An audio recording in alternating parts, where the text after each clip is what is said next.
বিশ্বাসে অবিশ্বাস আপনি পাপিয়াদি ছাড়া কিন্তু সম্ভব ছিল না, যদিও চ্যানেলের নাম তখন ট্রাইবস টিভি বাংলা ছিল।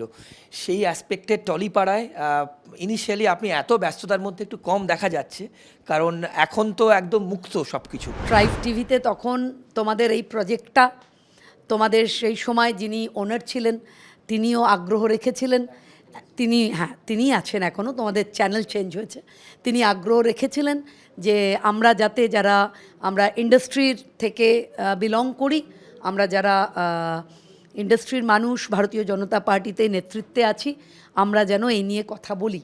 এবং আমরা কথা বলেছিলাম, কথা যে বলেছিলাম সেটা যে সত্য ছিল তা প্রমাণ হলো যেদিন স্বরূপ বিশ্বাস জেলখানায় গেল।